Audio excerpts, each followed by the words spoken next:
Hey guys, this is Sean Sanders. Thank you so much for clicking on to my channel. So hit that like button, subscribe, and tell a friend about me. Just in case you didn't already know, you can find me on other social media platforms. Check me out on Periscope. Check me out on Instagram, where I post a lot of pictures, and check me out on Twitter. Same name, keeping it simple. So the first thing I want to do is wish everyone who observes Easter Happy Easter. I hope you've enjoyed your Easter. I hope you've enjoyed your friends and family.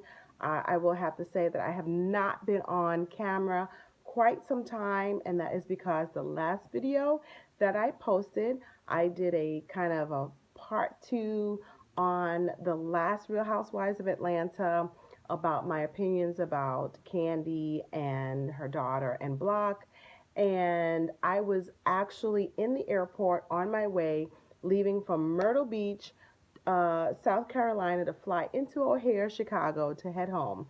And from the time that I talked to you guys to the time that I got on the airplane, I got the traveling crud, and I have been sick since I've landed into Chicago coming back home. So, about 35 minutes into the flight, I started feeling really bad, which was completely not what was, my experience while I was away. I had a great time in Charleston. I spent a day in Myrtle Beach, flying back. And the whole time I was in South Carolina, I had a fantastic time, not feeling sick. And literally within 35 minutes on the flight, I started feeling bad. I got home, I brought it home, whatever was on the plane. I'm a military person, so I call it the crud. I brought it back home, and I've been sick. I got my husband sick, who's actually leaving to go out of town on Tuesday, and we have been fighting it. So I have been sick. I have not been on camera, but I was going to be watching the reunion, so I am on the mend, not 100%, but it is Easter Sunday, and I wanted to bring this out to you today because I hope everybody enjoyed their Easter because there was a lot of craziness going on for the reunion. So, okay, so we're going to go into this Real Housewives of Atlanta season 9, episode 21, the reunion part 1. This is part 1 of 4 parts of the reunion. I don't know why, because I have to say for a part 1, let's just say they're building up. Let's just put it out there that they're going to build up to part 4. At the moment, I don't know why we have 4 parts. So let's just get into it. I got my notes. I got my celebratory glass here, which I normally don't do on camera. However, it was the most exciting part of the reunion. So I'm going to be looking at my notes and talking to you guys. So let's just talk about the fashion. I'm not the fashion person. I leave that up to other people. But I will say that I loved everyone's look.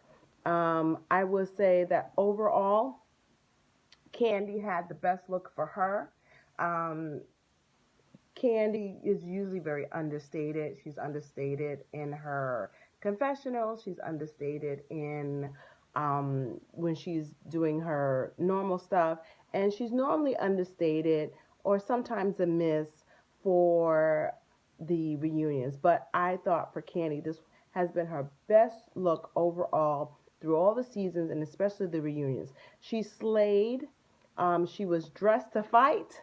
She had her hair slicked back and she was in a pantsuit.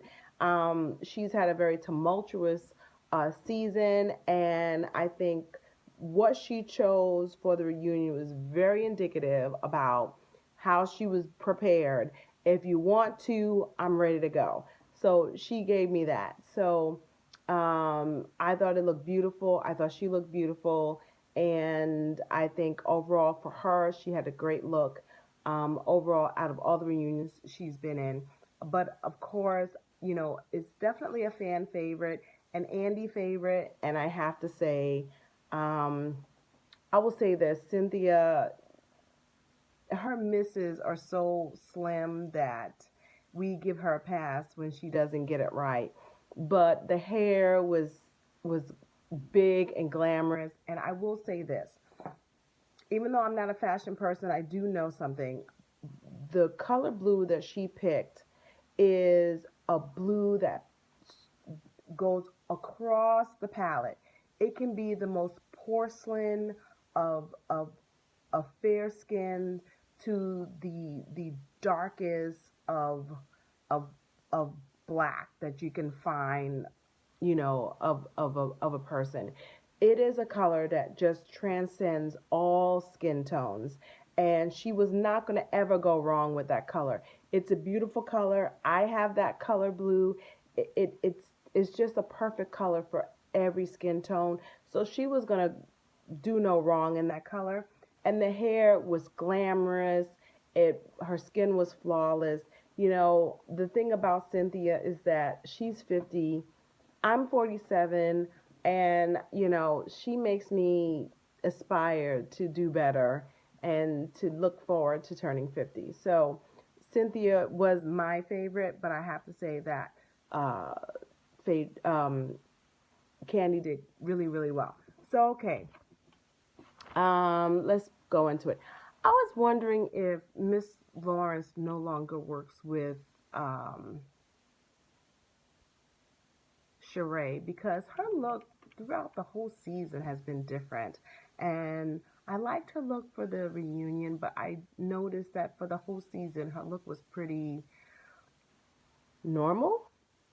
And it was a lot different than when she was palling around with Miss Lawrence. Now, we saw Miss Lawrence a lot when Phaedra was on during the previous seasons, and obviously he's not there. So I'm wondering if she's doing a lot of her hair herself, which is no big deal, but it's a big difference on her look when Miss Lawrence was doing her hair and now. So that's just an observation. So I'm gonna skip the whole thing about boobies and camel toe because I didn't like it during the season and I'm not interested now. Although I will say that Candy did admit that she did get into the club of breast enhancement, which makes sense because her daughter is in her teens and she just had little Ace. And let's just say that she's done with babies. So this is a perfect time if she's going to have a mommy makeover that she's going to do it now. But she did admit that she did get a boob job. So, and it was funny because Andy says out of all the franchises that most of the women look like they have the original face, and that for Real Housewives of Atlanta, black doesn't crack, and that although some of them have toyed with fillers and Botox that it doesn't really work for them. So there you go. So they went into the issue of Moore Manor versus Chateau Charest. Who cares? Oh. I was really like, really? We're going to talk about this. So Kenya admitted that she was being shady about her and Candy going down to the basement. As I told you before, it's not uncommon that the basement is unfinished. In my profession, we see that all the time. The house can be beautiful and the basement is unfinished. That's not a big deal. Although Sheree made the house bigger than what we all seem to think because it took her 5 years and we're like, get it done already. She wanted to make this a jaw-dropping experience, and Kenya just wanted to find something to pick on. So they went back and forth, and I really didn't care. So Sheree did say that she's living there. She says the appliances are in. Sheree said that she paid the contractors that should be paid, which kind of goes into the blogs about Sheree not paying her contractors. If they've done the work, you probably should pay them or countersue, but we'll leave it at that. They went back and forth, and I will just say this. Sheree made a big deal about having this grand chateau, and she, of course, was throwing it into her face that, your house can fit into my basement. And Kenya says, the only person, I was watching the Facebook live that she was promoting her hair products going into Sally's Beauty Supply, and she was like, the only person I need to impress is my accountant. And she says, I found the ugliest house on the block and I rehabbed it, which, again, I know a lot of investors that will do that. They will find the ugliest house on the block because they know that it's in a really good neighborhood, and they will take that and do what they need to do, and will start with a lot of equity because they've built up the house and they've made it into a place that is, on the even playing field of the block. And you take a house that in the neighborhood goes for 300,000, you buy the house at say 150,000, you put in 50,000 or a little bit more, and you're going to have equity in the house. So I will say this: Kenya, I would think, was probably a bit smarter, but again, Sheree is all about the pomp and circumstance, and that's what she wanted to do. I don't know who she's trying to impress. Most of us aren't going to be impressed, and I hate the idea that they said, whose house would you stay in? Both houses are beautiful, but however, if you look on a money standpoint, I don't know if I would spend 5 years on a house. I don't know if I would do that. I don't know if I would do that, especially when my children are grown and they're going out to have their own lives. So, okay. So, all right. So they talked about Phaedra being Phaedra Martin Luther King. I will say this: I'm not going to take anything from Phaedra. Phaedra did a great job on the Flint camp with the kids. Her and Kenya did a great job with that. She did say that she was going to do it again. Is Kenya peacemaker? Is Phaedra a peacemaker? No, I don't think Phaedra is a peacemaker. Candy called her BS on it. Portia had a stink face about the whole situation with Phaedra and Kenya, as if Phaedra can't have any other relationships, which we'll talk about that later. All right, so let's move on to the divorce party. I don't want to go into it. I will say this: maybe Kenya should have said, you know what, I obviously mistook what I thought was a friendship, and clearly you misinterpreted my intention on the divorce party, because I did it for both you and Cynthia. So if I had to do it again, I would have never done it for you. Kenya could have taken that route, but she wanted to take her stance. And Phaedra, I was really annoyed with her because, again, see, this is why people get annoyed with people like Phaedra. You think that you buried a hatchet, and then you regurgitate transgressions from the past. If you both said, listen, we're going to bury the hatchet, it is what it is, I'm going to give you a clean slate, then don't throw it in my face 2 years from now. And that's what Phaedra was doing. And I just like, that's really, really annoying. And Candy, not Candy, but Kenya called her out on it. She's like, why are you bringing up 2013, 2014 when it's 2017? And even Andy said it, and Phaedra wanted to stick to it, and it was like, well, okay. You know what? She feels that way, so just let it go. Let it go.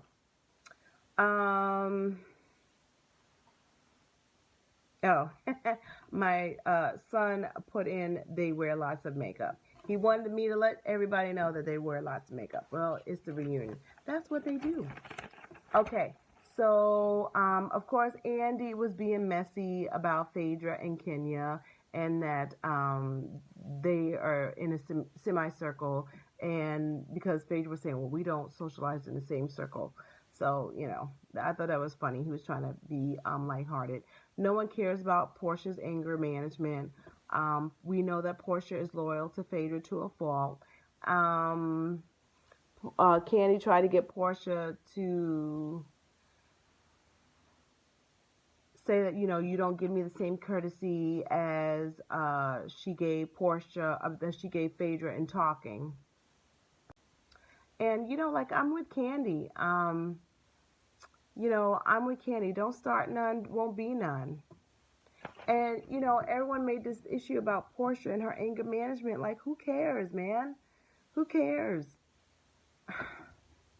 Do we really need to have a discussion about a 35-year-old having anger management? Like, shouldn't you have emotional self-control at 35?